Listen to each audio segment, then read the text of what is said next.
Yes, we're here with Funk Cityscape. Its initial podcast. We're here with the Snarky Horns, starting off with Chris Bullock, who has a new project out, a new album out this year, Boomtown. Mike Maher, who has his second album came out last year, The Idealist, and Bob Reynolds on sax. His newest album is Quartet. We're here at the Tabernacle in Atlanta right before they're ready to hit the stage with Snarky Puppy tonight and blow us all away. So, Chris, starting with you, could you talk about your most recent? Talk about that. When did you record it?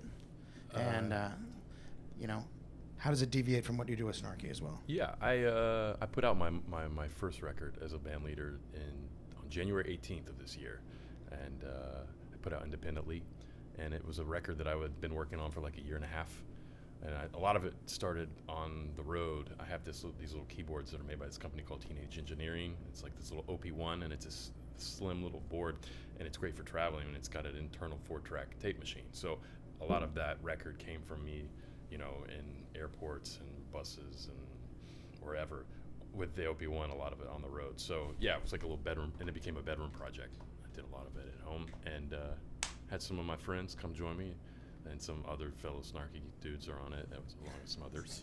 Yeah, tell us the tell us the personnel on the record, Chris. And, Sure. And also the instrumentation is kind of unusual for an initial album in terms of the number of keyboards, right? I don't know. It's a lot of things. I kind of put it together as like I had some time in a studio as like with a live band, like kind of like a traditional way a jazz quartet would make a record, and then I went back and like tweaked it and put layers of woodwinds and resampled some of the instruments and put them through pedals and just kind of flipped it upside down to make some of the instruments not sound so predictable. But on it is Justin Stanton is playing various keyboards and piano. A bassist in New York named by the name of David Cutler. Louis Cato's playing drums on half of it, and Nikki Glaspie's playing drums on the other half, and Bob Lanzetti's on a couple tracks on guitar, and a friend of mine, Sasha Masakowski, a great vocalist from New Orleans, sings some melodic content as well. So.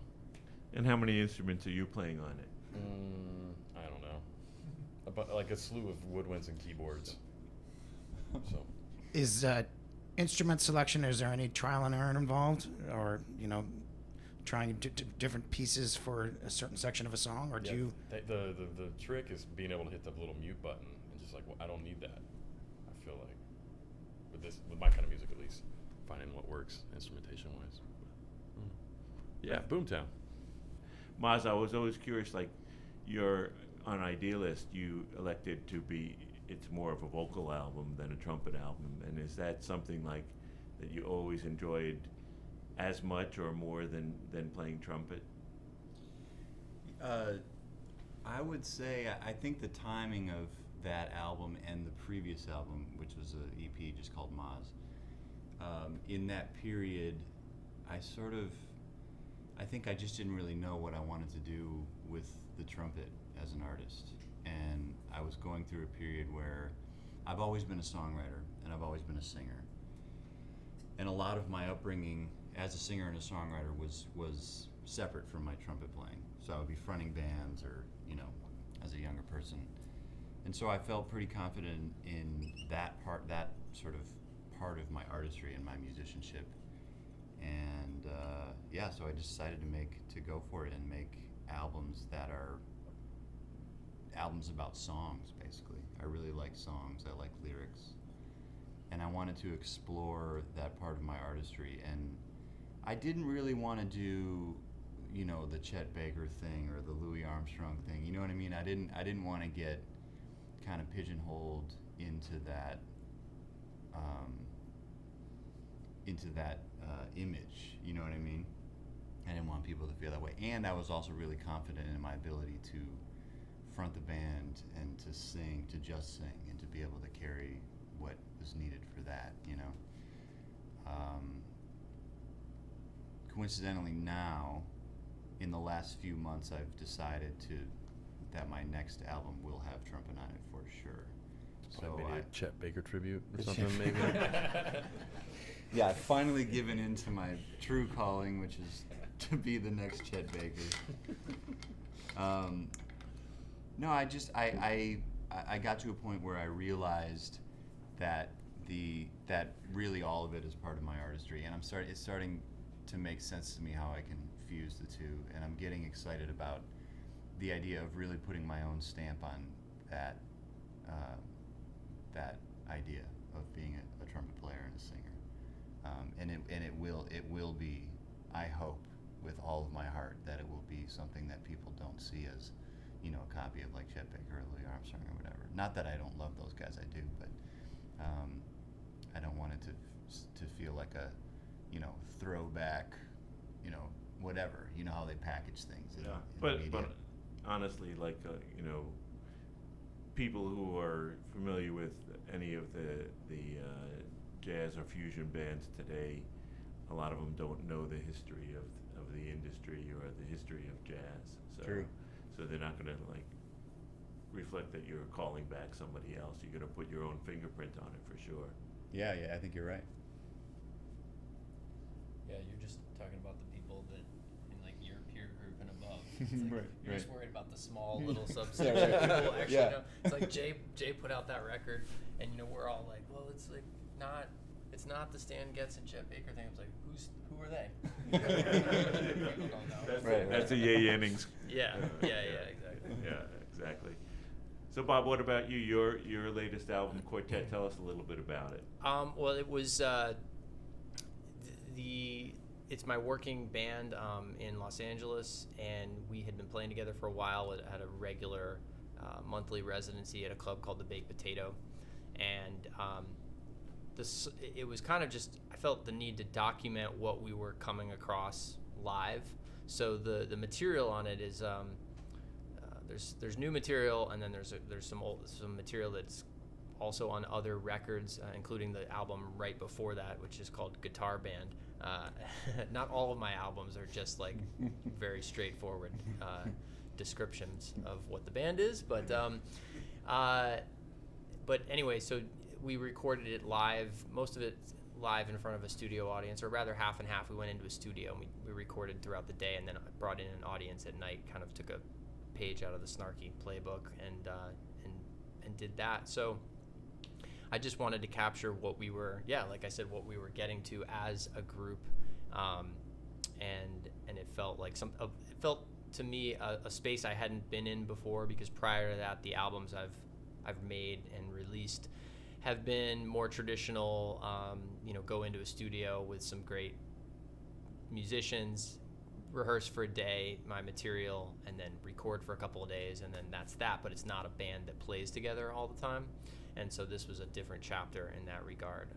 And so not only was there, my songs on there, but it's really sort of the manifestation of what happened to those songs with these players, including there's a song on the album called Stray Voltage, which right before we walked out in front of the audience to record the album, we knew what we were going to do. Literally before we opened the door to walk into the room, I said, you know what, let's just for me anyway, to kind of settle my nerves, let's just play something like not one of the songs. I don't care anything. And the bass player in the band, Yannick Guzdala, was like, okay, we'll just start.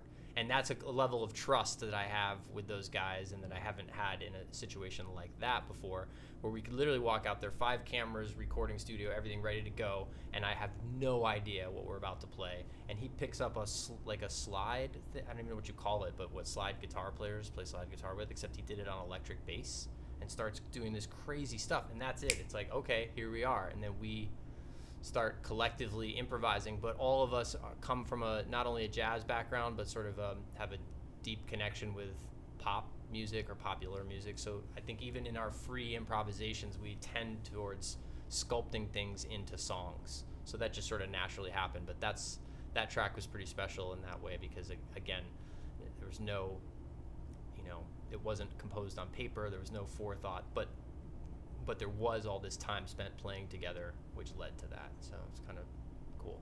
Could always have left it on the floor, right? Yeah, Did they- exactly. yeah. It was for me. It was a strategic move just to sort of break the ice for myself and the situation, so that we didn't. I knew we weren't going to stop and do multiple passes, so I wanted to kind of get something out of the way, so to speak, before we, got started, and it ended up being maybe one of my favorite things on there. You guys So- saged the room. What's So- that? You saged That's the right. room. We saged the room. So who all's in your regular band? So a bass player named Yannick Gwizdala that I've been playing with since our Berkeley days, many, many years ago. A pianist and keyboardist named Ruslan Sirota. The drummer on that album's name is Sean Horton. There's another drummer named Gene Coy that I work with too. He works in the band. All right. Snarky Puppy. You have these compositions. You have 30 people who end up performing or being chosen from to perform the studio albums. So obviously you're sent these compositions in advance. To what extent are they formulated when you get them before the studio time, and then what do you learn, and then how much of it is learned when you walk in, and how much do the songs really take more shape once you're in the studio? I think it's a misnomer to think we're sent the music in advance. That is not the recording environment for this band. A lot of things are happening within the moment and on the day of, or sometimes there might be like a tune or two you get before we've gotten to arrive to sessions. What do you, I mean? Maz tends to finish it the night before the last day of recording. But he's consistent. Yeah, it's very, you know when you're going to get Maz's tune. And there's not like, it's not all bebop licks in my tune, so thankfully, so it's all, Yeah, Go go ahead, ahead. Bob. Yeah, I mean, I would say the compositions are fully formed, regardless of when they're handed to the band, regardless of at what point. They're essentially fully formed. I think that we've established not a routine, but sort of a style as a band, as composers, and there's a sense that we don't really compose together, and we don't compose in a way that's sort of like jamming or like improvising. I think we all kind of feed off the idea that there's a structure in the composition, and that structure fuels all of the improvisation and all of the production ideas and all of the arrangement ideas and the orchestration ideas that happen when we do go into the studio. So the song is essentially written, and then we'll be ready to record, rehearsing the songs, and actually arranging things, offering ideas. Hey, maybe the horns could play this an octave up, maybe the trumpets could have a harmon mute, maybe instead of having this in a horn, it could be a guitar melody. So things get passed around based on what we're hearing when we're rehearsing, and then pretty much right after that we start recording. And to that end, I think one of the biggest challenges is that you don't know who's necessarily going to play what, so you have to learn almost all. I mean, there are some things that you wouldn't, but mostly you go through these demos that everybody sends around, and you try to learn as much of it as you possibly can, because you don't know if they're going to be like, oh, maybe the horns should try this, maybe the guitar should try this, or whatever, right? Sorry, I'm late. Just joined by Justin Stanton, Thank you. Thanks for coming. trumpeter, keyboardist, good friend, critical member of the Snarky Puppy Horns. Critical condition. Critical condition. Nailed it. So now we have to ask you all the same questions that we asked everybody I else. doubt it. Nah, I'm sure they covered it. Well, we do want to know about your most recent project. Which, by the way, some wild.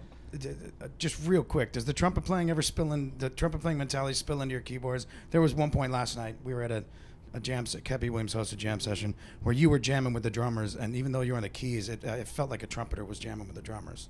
Has that mentality ever crossed? Yeah, I think so. I'm sure these guys have probably talked about it a bit, but the phrasing on horn, you have to breathe, obviously.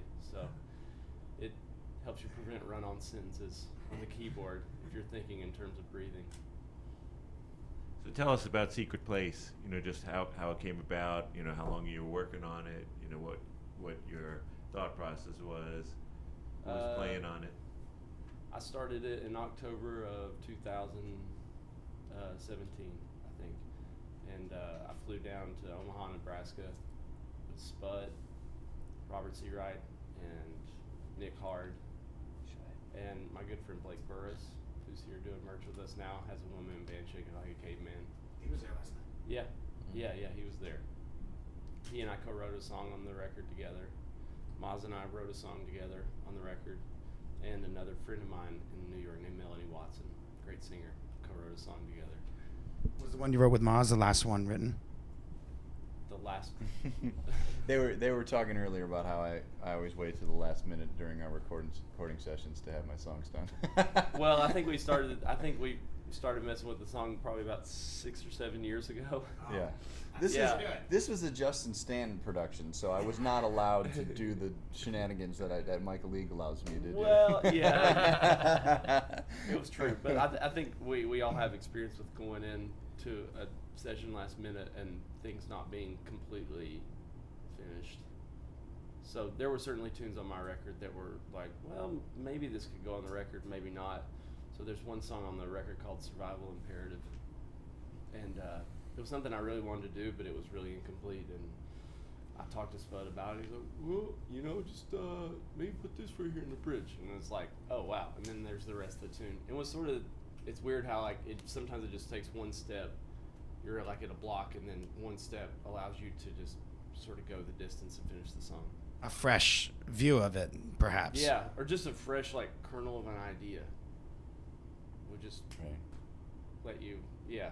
I mean, I think it's been like that for a lot of things with Maz contributing an idea or two, and then with anything, it really. It's weird how just like one shift in your viewpoint can sort of put you on a new path to finishing what you started. Did you write the lyrics to the songs as well? No. I co-wrote on one, but Maz wrote the lyrics on the one we co-wrote, and Blake wrote the lyrics on the one that we co-wrote. So, one of the things that the fans love, or sometimes not love about Snarky, is that they show up for the show and they don't know who's going to be on the stage. Neither do we. Well, that's my question. So for the fans, like me, it's great. I'm ready. Because every show is different. But for you guys, when you walk out, is it like, I mean, you know a few days in advance, right? But is it like, okay, now I see this is the team. I've got to adjust my playing accordingly, or I got to be prepared for something a little bit different. Do you make that mental adjustment, and how does it affect your playing, being with a different lineup all the time? Well, so for example, these two gentlemen to my left just arrived today. That's why they look so freshly showered and they're smiling. Meanwhile, Hey, Justin and I over here been like. sleeping. So we'll have to do some rearranging because now the instrumentation is different, and it requires us to kind of like, all right, well, we've got some of the certain songs we have to flip voicings and who's got this melody and things like that from what we had for the last few weeks. And it's been an interesting tour because I think I heard one of our tour managers saying that I think over the course of this 5 weeks we have 11 different lineups.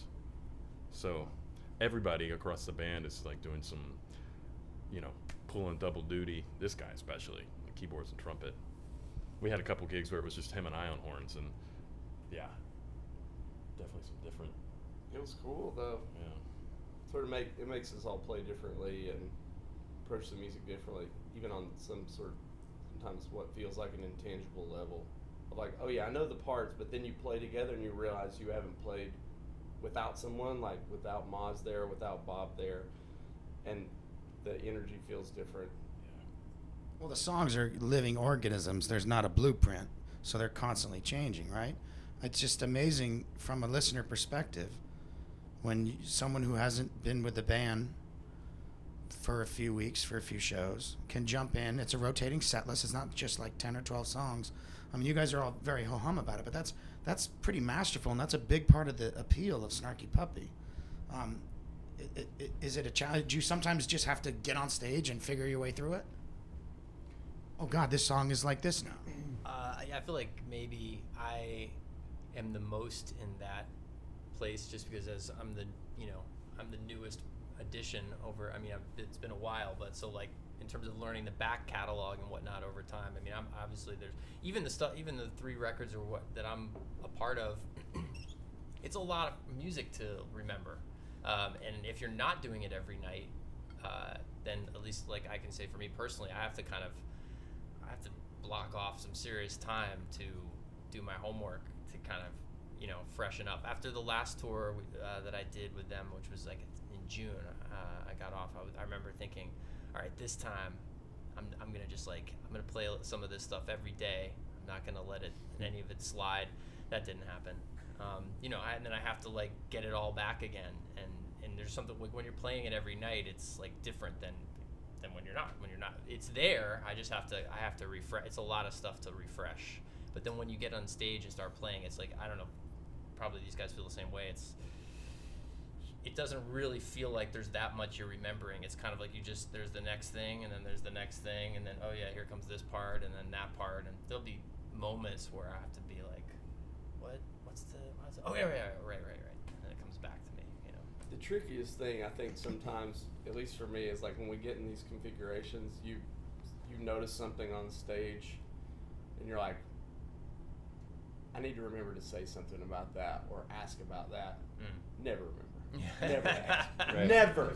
So you guys, I will remember, and like thousands of times will go by, and we'll never get addressed. when you record and sell virtually every show, do you ever go back and listen to them to maybe grab those moments, or is it so? He's talking about during the course of, a tour. Say we're out for 2 weeks, and night 2, you recognize, oh well, that trumpet part or that little melody was missed. And then you notice it in the moment, but then the whole rest of the show goes by, and then you talk to some fans and whatever, and you forget that needs to be addressed for the next night or for the next time that you play the song. And if it was a big enough thing, it would obviously be. Like, does Michael ever come to you guys and say, hey, by the way? yes. Yeah. Sometimes it's He remembers. Sometimes it's Yeah. like Chris was saying, there's 11 lineups in 1 month, so a lot of times, maybe by the time you remember to say something, it's a different lineup anyway, and the problem sort Too of late. addresses itself. The Yeah. bandage is already placed on the wound by means of Maz and Bob showing up. Band-Aids. Wow. Band-Aids. Yeah. Well, it's actually No offense, Jay. so for us, it's unusual to have four horns together, but especially from what I've seen, which is a couple of shows, it's unusual to have the 2 saxes together. So how does that make you guys play any different? For me, it's very usual. So I guess it just depends on your perspective. Because every time I'm here, it's 2 saxes, So I know. So for me, it's like I know it's sort of comforting because I know what, I know where. I would say for like 90%, I know where my parts are or whatnot. But sometimes there'll be slight orchestrational shifts. Actually, Justin's gonna do this on keyboard now, so let's flip what you're doing and Maz is doing, or something like that. But it's not, for me, it's not massive. But I don't know, for Chris, probably you get to explore more of your arsenal. Yeah, and also it's just nice to not just be surrounded by trumpet players all the time. Love you guys. No. With all jokes aside, I get to play more flute. I find when you're here, Right. and just different colors, more possibilities. When you open the door, Chris, I got to ask, we once talked about the fact that you weren't that thrilled about or keen about playing the flute so much. I said that. I probably said that about clarinet. I like the flute. Flute has become a passion. Yeah. For sure. And you've added more to the arsenal. Now you have the bass, what is it, the bass flute? Mm-hmm. And also new this tour is the soprano sax, right? I didn't bring it. You didn't bring it, but Not enough.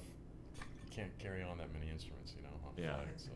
But you are playing it. I think you played it in the spring on the tour. Mm-hmm. Yeah. Mm-hmm. Yeah. So what have you always played those instruments before, or?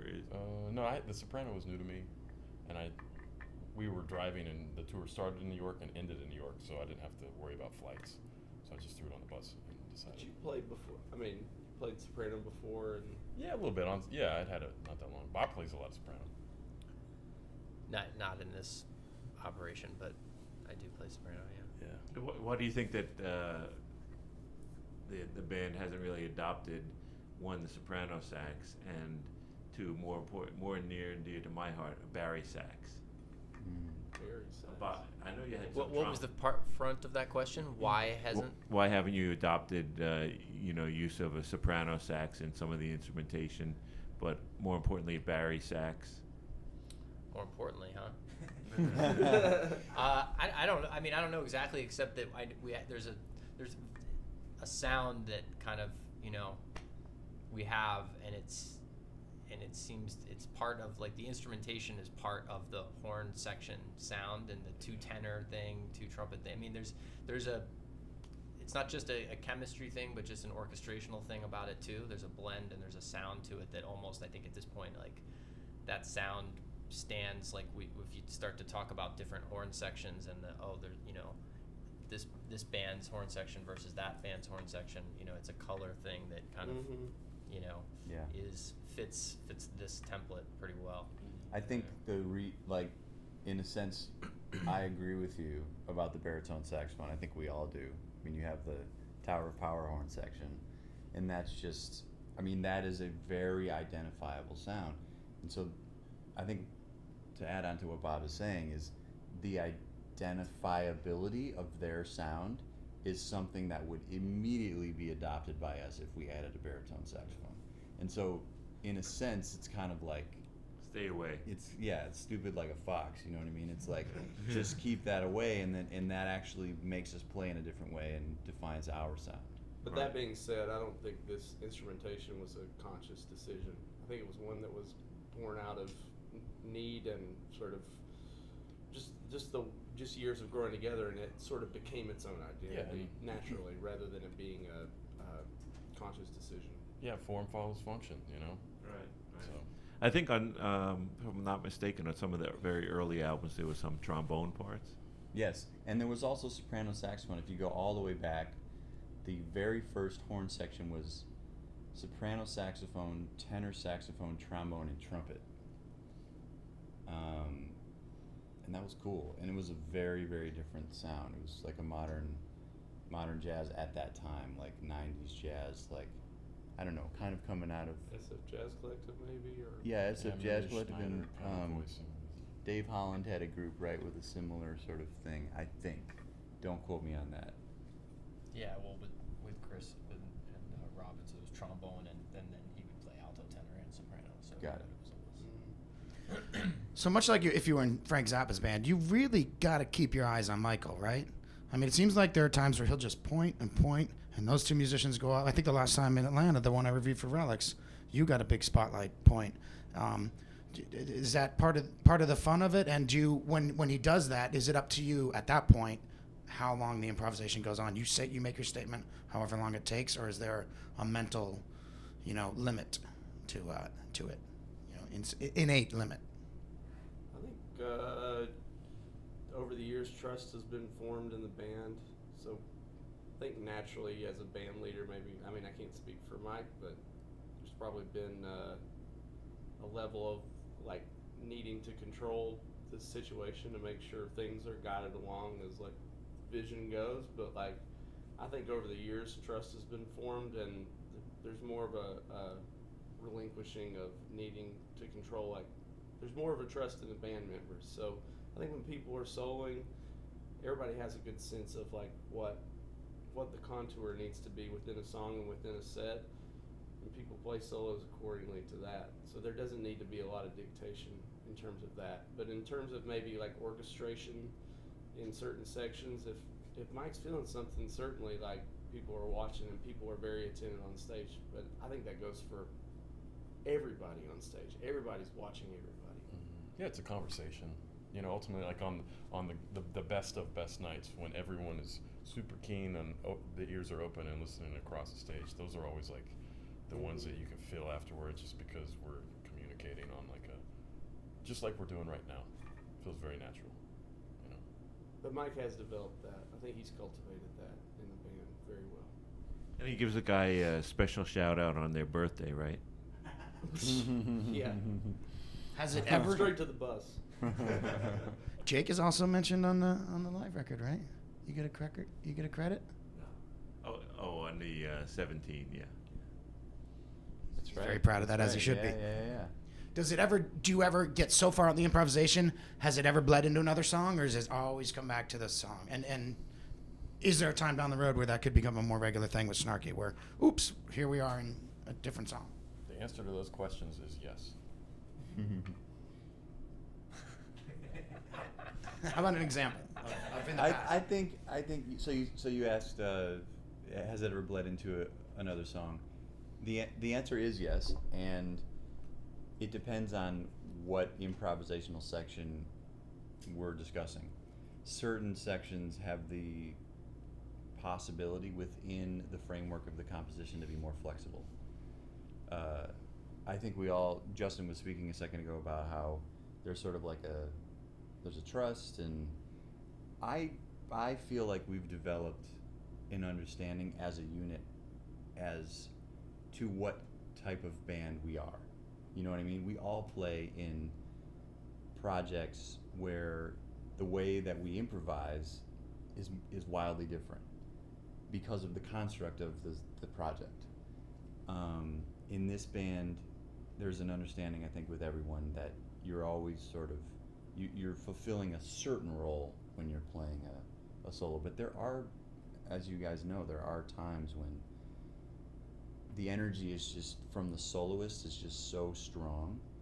And it's another thing that Mike, I think, has cultivated and is really good, is if you are really on fire, he will just let you be on fire and let it happen.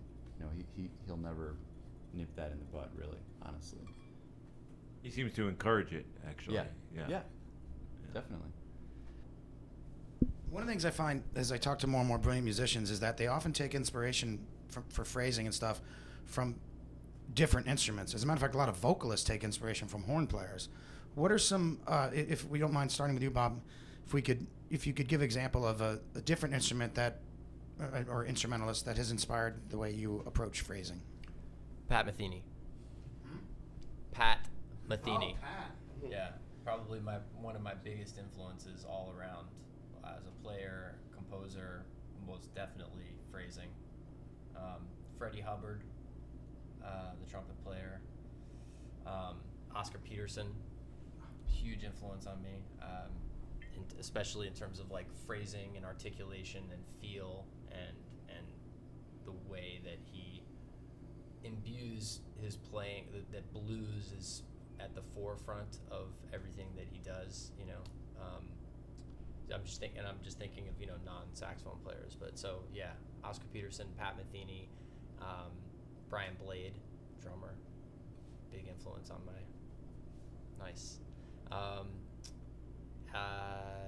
Yeah, I mean, there's a, you know, and like I said, Freddie.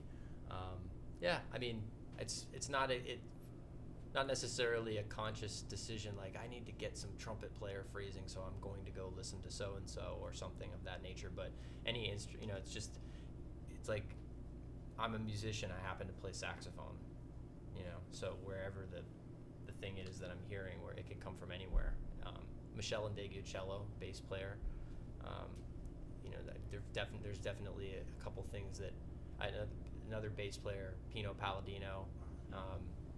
Just like, it's not that I'm necessarily transcribing bass lines. It's just like there's certain music that they've made that has informed. It's just stuck in my head somewhere. So it's there on a shelf, and I personally nobody else would probably never know, but I might know myself, like, oh, that's something that I feel like came from over here.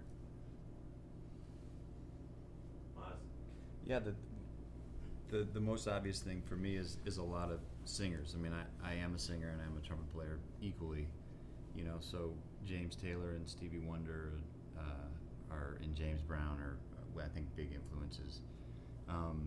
I also, in this band particularly, I find myself playing like a guitar player, like Jimi Hendrix, or a lot of the blues players like Stevie Ray Vaughan or B.B. King or something like that. That's kind of the way I like to phrase. Like, just pay attention to the note and the color of the note and the, the squeals and all that kind of stuff.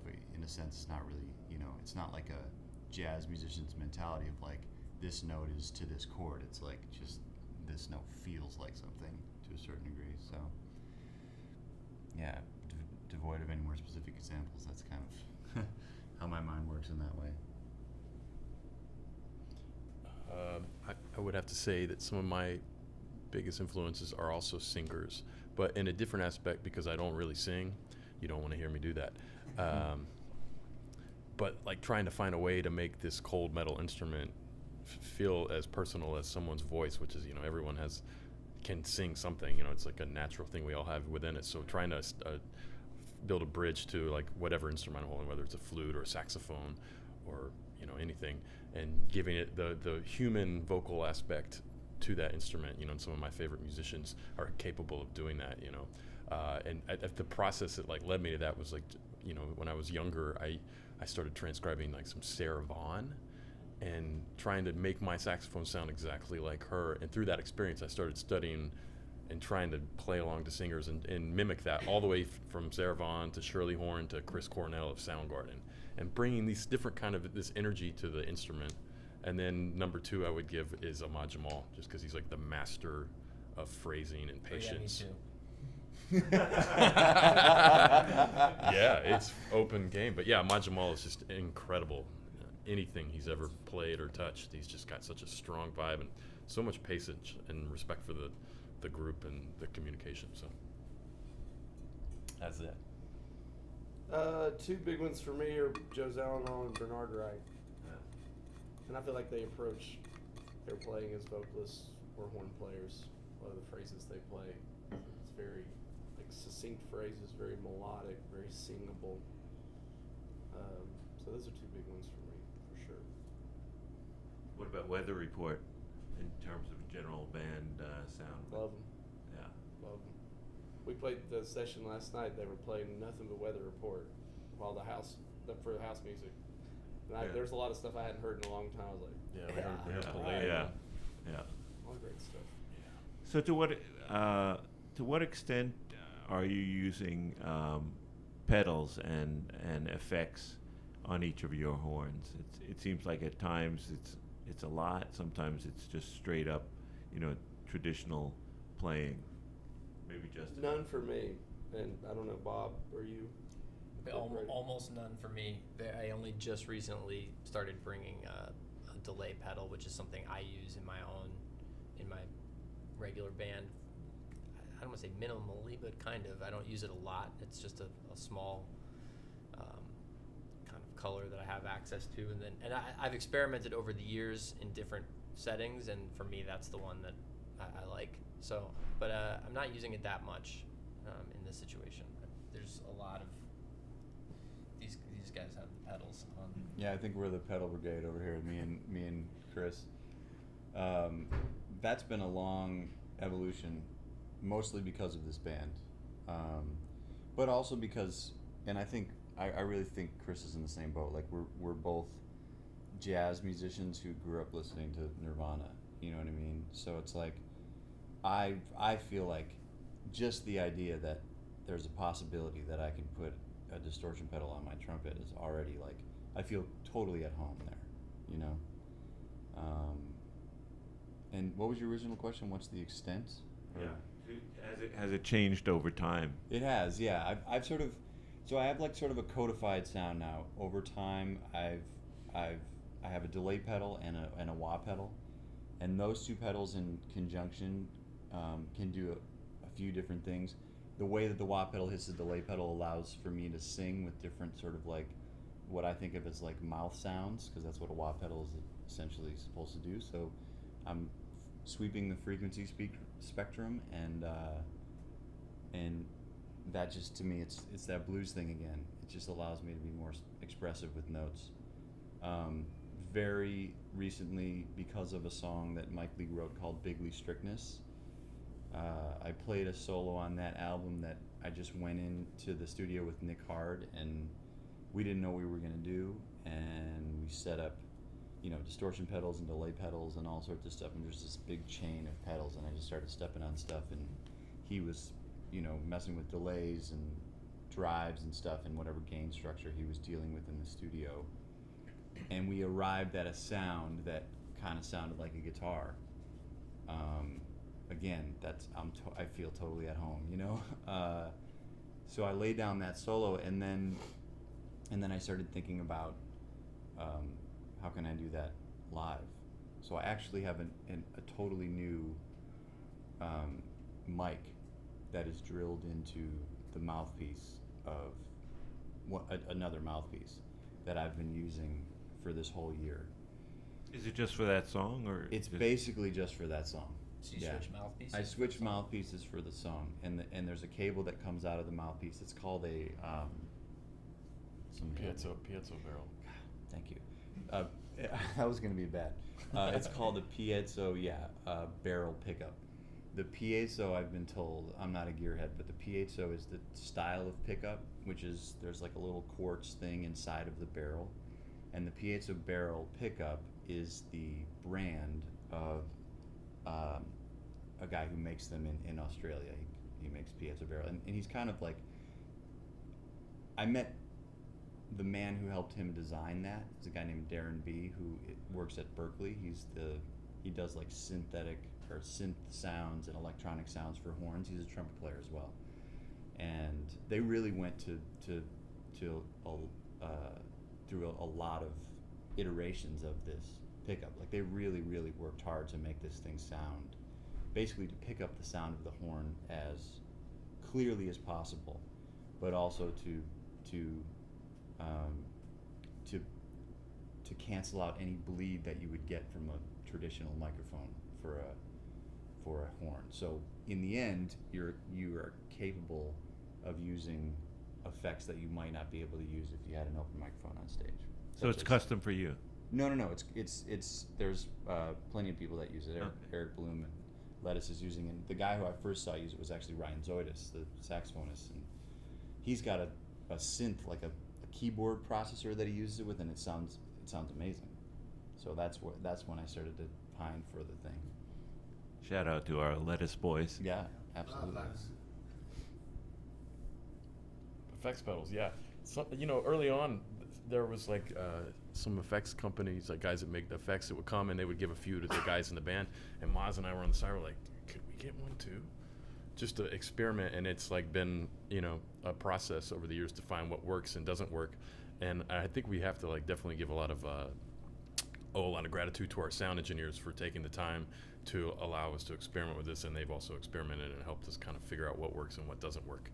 And I have like a handful of pedals, and then I kind of switch them out for different tours just to mix it up a little bit, so it's not the same thing all the time. But saxophone, finding ways to cut when, like in this band, when there's like 3 guys playing synthesizers and guitar, and the saxophone sound may not cut, but if I put like a little chorus on it, it just sings, So, but it's like classic things that people have been doing for a long time. Like if you listen, basically in the 70s when horn players started using microphones and in various ways and pedals, but we're kind of informed by the history, and then also trying to like, let's just try something different and see if it works. And sometimes it doesn't.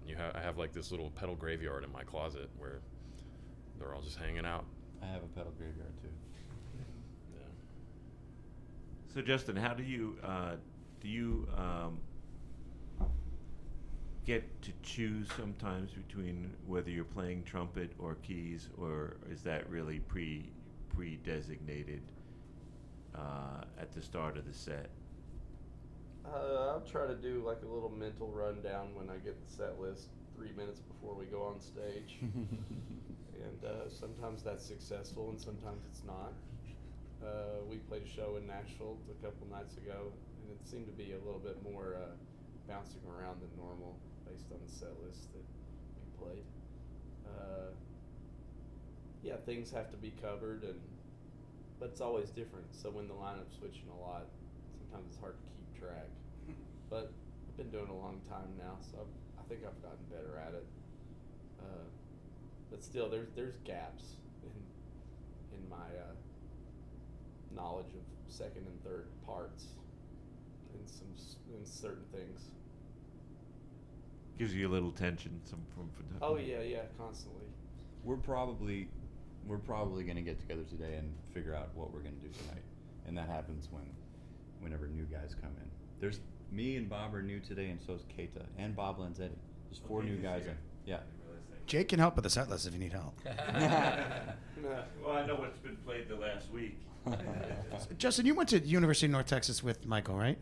Yeah, and Chris and Maz as well. How many others are in the ensemble? Just the 4 of you?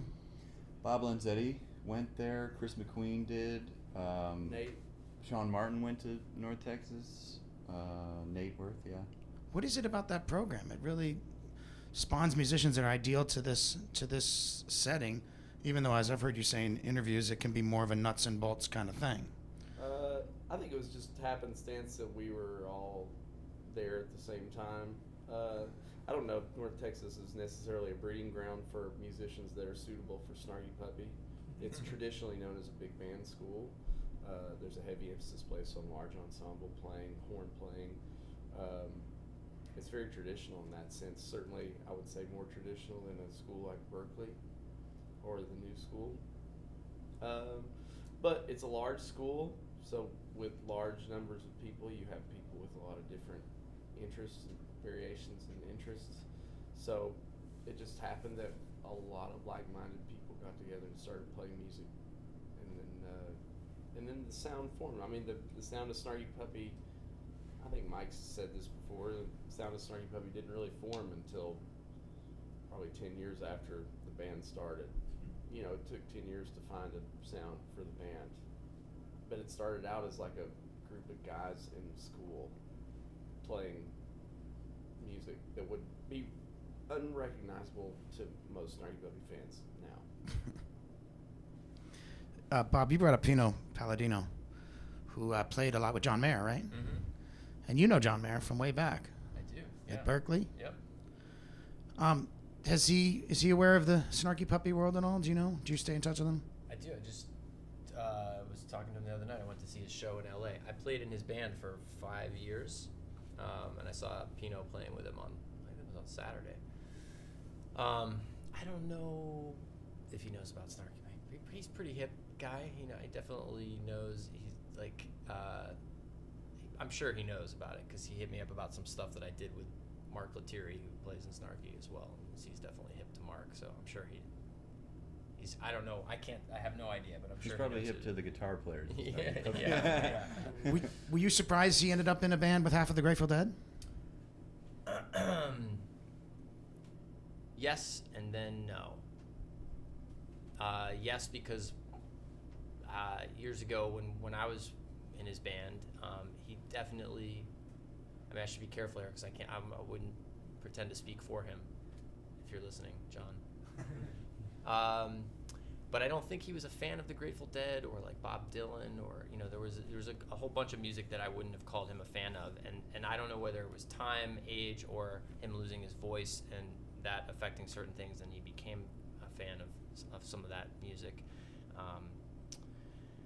And then, so yeah, I don't really know the backstory about how that came about, other than he, for a while, was talking about how he just wanted to be in a band. So, like, meaning when we were playing and it was his band, he was saying frequently, and then probably the last big tour I did with him, he must have said it like a couple nights a week that he wanted to just like put all his stuff aside and go be in a band. But there was no, like, he didn't know what that band was going to be at the time. He just was, after however many years of being the solo artist, like he was ready to experience life as a band member. So I wasn't surprised when I saw that came about. Also, he's a really smart, very intelligent guy, and so I have no doubt that he's extremely enthusiastic about the music. But he also has, revealed himself to an entire new audience, just like he did when he did the trio record with Steve and Pino. At that point in time, he was bubblegum pop guy, and then he went out and did that, and all of a sudden he had 44-year-old white guy fans, blues guitar, like, yeah. So, yeah, but. So back to Snarky Puppy, in terms of when you get out there and you see the set list, or you might not see the set list, are there songs that individually, not necessarily your favorite song, but your favorite song to play? Like you're like, oh yeah, we're going to play this one, and I really enjoy that from a personal standpoint. And conversely, are there songs where when you see them on the list, you're like, oh my God, I don't want to play that one tonight. I'd rather not. We can be very diplomatic Yeah. and say, yes, we have songs we look forward to, and no, we don't have songs that we dread. But, it's like, it just depends on the tour and what's going on. But, thankfully, that, like, when Mike is making set lists, I feel like he takes that into consideration. He also looks at, the archive of what we've played when we've been to cities before, so we're not always just playing the same shit. He keeps detailed notes. He knows he can tell Actually, you. Rekia does. Oh, really? Yeah, Okay. he's got this little book, but it's also fun just to see how like crowds react. And there's certain songs that like if we start the show with that song, it can shock people, especially if we haven't. There's a lot of new listeners in the audience, like Bill Lawrence's tune, Embossed. Yeah, it just like comes out and smacks people, and they're for good or for worse. So that it's always just fun to watch the crowd. Almost like that.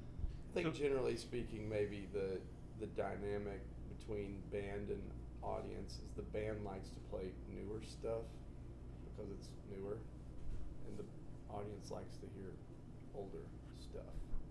Yep. Sometimes. Yeah. That's a really broad generalization. Well, Mike. Scratch what I just said. This is a podcast. This isn't live. I mean, I think that's so true across the board, though, for almost any artist who progresses through time. I mean, just this concert I saw of John the other night, like he did he's doing 2 sets now because there's so much material. There's no opening act, and this first set, if you didn't know what was coming the second set, and I had been tipped off to it, if you didn't know, you might have been a little bit like, what's going on here? Because he didn't play any songs from one of his big albums called Continuum. But then the second set was Continuum top to bottom, the whole album. And he came out and said, like, it'd be easy to say there wasn't something special about this album, but there was. And whatever, a time, a place I was at in my career, a place you were at in your life, blah, blah, blah. So, I think every artist goes through that. Like, James Taylor can't go do a concert and not sing Fire and Rain, so he's got to find a way to keep making that interesting for himself. But everybody wants to play what's newest to them, but what's newest to you is not what doesn't yet have anything to do with your audience's memories. And audiences are coming to shows and they're excited about certain things. So you kind of have to just keep pushing through because it's new now, but in 2 years, maybe they'll really want to be smacked in the face with Embossed. Because that's. I'm going to go ahead and contradict everything that's been said so far and just say that I personally still love, my favorite song is Flood to play. I think that's maybe the best song that's ever been written for this band. Yeah. Even with the new stuff.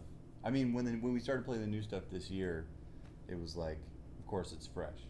And there are certain songs that we play so often that I think, we get, sick of it. But I just wanted to throw another thought in there. Yeah, I mean, Michael's mentioned pretty much on every live recording that I've heard that he says to the audience, "Oh, I know you want to hear the old stuff, but 2 years from now you want to hear this stuff." So that we definitely see. But from my standpoint, the new stuff, the sets that have been done, he's been mixing pretty much half new stuff, half old stuff. So. And they blend together very well, even though the style and the direction is pretty different. I think it goes together very well. But did you each write a song on the new album? I know, Maz, did you write a song on the new album? Yeah. Everybody. So let's just go over the rundown. You wrote "Bad Kids to the Back" and another one, right? That's it. "Bad Kids to the Back," and That's Justin. Yeah. That's Justin, and that was one of the first singles that was released, and with, I might say, a very innovative YouTube video that got over 1 million views in a very short time. So tell us a little bit about the writing of that song. I was trying to write something that was, I think a lot of writing for this band tends to be more rhythm section centric. Not to say that the horns are an afterthought, but I wanted to try to write something that was a little more horn-centric. So Yeah, Mission Some- accomplished. something that had a little bit more meat for the horns to play, that felt like horn parts, not like something that had been written on a keyboard for horn players to play, which happens sometimes. And the good thing about that approach, though, is it's allowed us to stretch. I think in terms of what we joke a lot of times about making a Snarky Puppy etude book about stuff that's been written. It's like, well, it's not necessarily like a idiomatic for a horn player to play, but it sort of forces you to develop certain aspects of your technique. But I wanted to write something that was very horn centric and something that sort of had the energy of something older that we used to do, something like funkier and right down the middle. Definitely got that. You wrote Bling Bling, right? Yeah. Chris Bullock. Tell us about that. Yeah, I was. That's an interesting one because it was like two tunes that I kind of found a way to form like a connection together, and so it was like two became one, and it's got little sections. And the idea was to try and make it feel like there's a form, but also make it feel like there's not a form. Like the back half of the tune, I made some choices for length of things, so it wasn't as predictable as someone might think. And yeah, just trying to catch a vibe, you know. That tune didn't really reveal itself until we started playing it, I feel like, as a band. So, yeah. Definitely. Got to see it a couple of nights ago and forget which Yeah, that one. was only like the third time we've played it too, so I don't feel like it's, you know, I have a lot of times with these tunes, we write them and over time they evolve just out of sheer boredom and things like that, just to keep it interesting. And it's always fun to see like a song you write, how it sounds a year later. It's like, wow, it took a little journey, so. I think it was the Charlotte show. Yeah. Yeah. And does the title mean anything? So I was with my girlfriend in France, in the south of France, visiting her family for 10 days, and her aunt and uncle spoke no English, and I speak un peu French, like no French, and it was fun trying to communicate with them for 10 days. But her aunt, my girlfriend's aunt, would always make fun of me because I just drank bubble water all day, and she called it like Perrier or whatever, and she called it bling bling water, and so and as a tribute to her, get bling bling. Maz, which one did you write? While We're Young is mine. That song started with just the bass line that you hear at the beginning, and I just sort of wanted something that felt like an Al Green kind of vibe, like just that would just like simmer with like a really low snare drum, and the rest of that compositional process just kind of came about. I don't know. There was not. It just kind of came to me. There was not. Aside from that, there wasn't much of a. I want to write a song like this. I guess the only other interesting thing about it is that there's two versions of it. So the version on the album was kind of like a very, very serious radio edit, in a sense. And I think if you listen to the extended version, I think personally, if you listen to the extended version, you get like the whole concept, the whole story, I'll say. And I personally like the extended version better. But I love the other interesting thing about that song is that if you listen to the demo, it sounds nothing like the production of the recording. We took the notes that I had, but like I was saying earlier, the arranging and the orchestration changes when we get into the studio. It changed for that song. It basically turned from red to blue, essentially. It just became tonally a completely different thing, where the guitars were playing the keyboard parts and the horns were doing different stuff, and yeah. So it was really exciting for me to hear the song like just totally take on this other character. And I would say like live, because it's only like under 3 minutes on the album, live it takes on a whole new shape every time, and it's really become quite diverse in the approach. Yeah, I like to hear it live. There's also a really long improvisational section in the middle of that song, and it's very open. Basically, I just said, B. You know what I mean? So, like, a keyboard player, any one of us can take B and go in any direction at any given night. And then yes and, yes and, yes and. Yeah, and it all it really needs. Basically, if we really want to talk about it now, there's a bass line that happens out of B that sort of leads us into the next section. So out of the note B. So we can go totally free jazz, and then I've constructed a way to get back. I gave us a ladder out of the muck.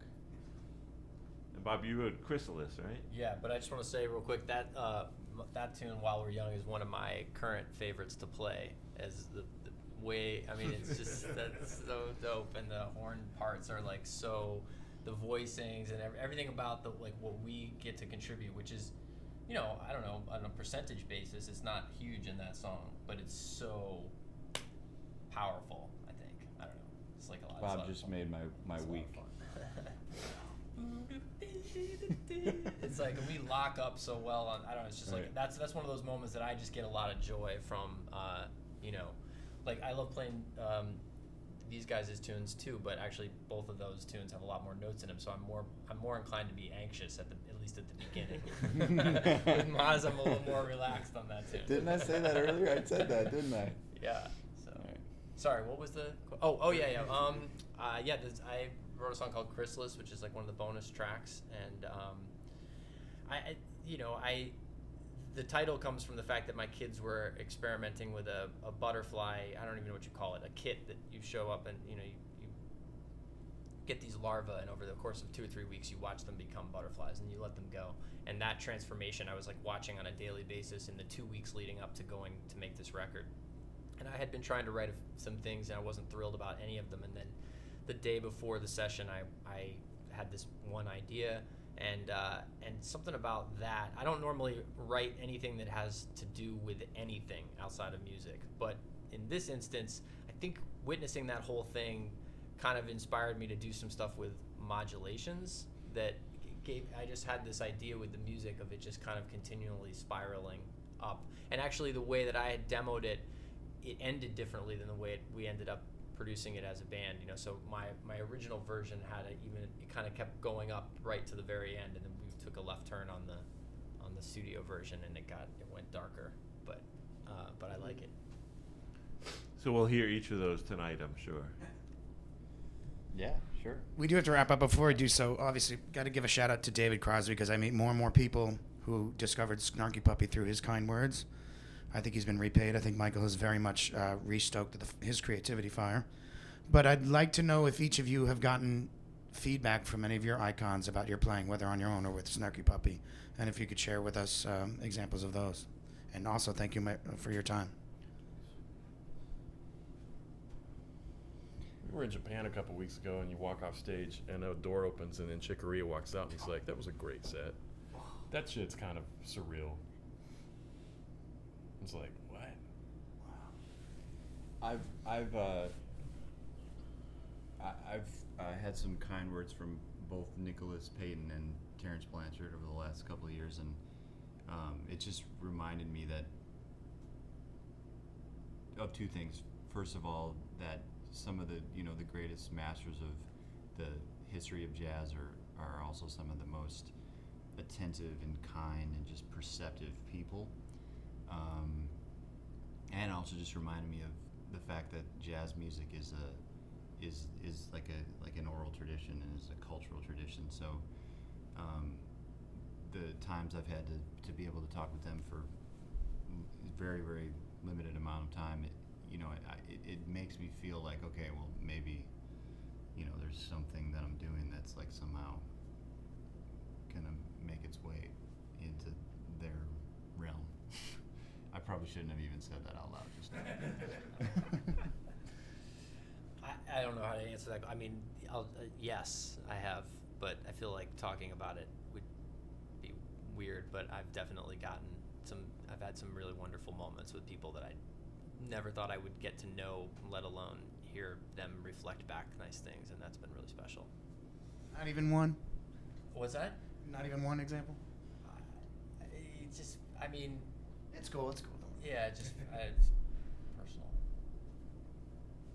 It's great to hear that when you're a fan of someone's music. It's great to hear that the luminaries are appreciating it too. Yeah. No, I understand. I think a bit of validation for us though is like being able to just be in the same room and the same festivals and sort of being able to brush shoulders with everybody, and it feel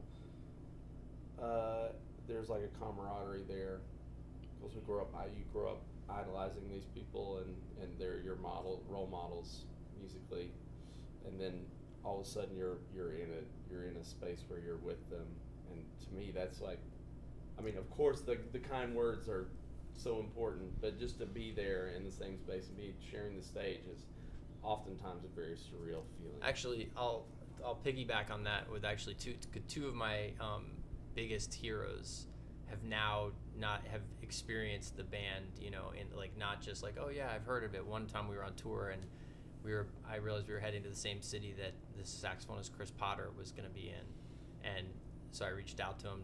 I wanted to go see his show, and I was like, I'm going to be there with Snarky, and I ended up inviting him, and he came and played with the band, and that was pretty spectacular. You did a podcast with him too, right? Yeah, I mean, it was just like crazy on multiple levels. Like you could separate that into multiple tiers of for me personally how nuts that was. So that was really cool. And another time I got a text. I was not with them, but maybe you guys were in Italy, and I got a text from Joshua Redman saying like, I finally got to hear, like he'd heard of Snarky and whatnot for a long time, but he's like, he was standing side stage or something, hearing them, and he sent me this text, like just wonderful stuff. Nice. How much fun he was having. Yeah. And then both of them came to Ground Up Music That's Festival. right. Yeah.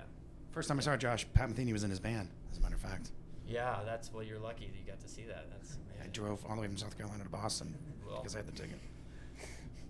But I don't want to focus too much on the icons. Just before I hand to Jake, I think more of a testament to what an amazing thing you're doing is that there's a market for every show you play. There are people interested in buying and listening and breaking it down. That speaks a lot. It speaks volumes about you as musicians. Go ahead, Jake. Take us home. So I think this is the last question. Any plans for a Snarky Puppy Horns album? No specific plans, but I think there's. Do I say this out loud? Sure. I don't know what you're getting ready to Oh, say, Maz. we did a tour. We did a tour. That's a good point. We did a tour in March, Snarky Horns, and it was really well received, and I think we all really enjoyed exploring new music. Basically, exploring the connection that we have as a horn section. So who knows? I mean, there's no specific plans for an album. We might put together a tour next year. Yeah, I might put together a tour. Schedules. You played with all line up. Toto. Oh, yeah. You played with. Wait, tell them how they introduced. Tell them how Toto introduced them. You tell them. Didn't they say something like our favorite horn section or something like that? Very complimentary in their introduction. And you played Africa with them? Rosanna. Rosanna, And that's Steve Lukather was very, very, very nice. Really, really pleasant and very complimentary and super humble and down to earth. And it seems like a lot of the times the higher up the food chain you go with some of these guys, the nicer and more humble they are, and they're still hungry to learn more and be excited about music, and it was cool. It was like, wow, this guy's super cool, and it's inspiring to see somebody they go out on stage and man, they sound so good. Like the show was incredible. There's a lesson there for young musicians. Oh yeah. You know, no matter how good and talented you are, be kind, be aware of others, and be willing to elevate others. That's part of the whole deal. Yeah, and figure out ways to stay inspired as you get older. I think we've all had teachers where you sort of see the spark go out a bit, and then you see these guys on the stage that are almost like double your age, and there's like the spark's definitely there. So yeah, it's inspiring. You guys, thank you so much. Yeah. Absolutely. Thanks for having us. Thanks. Guys. Thanks, guys.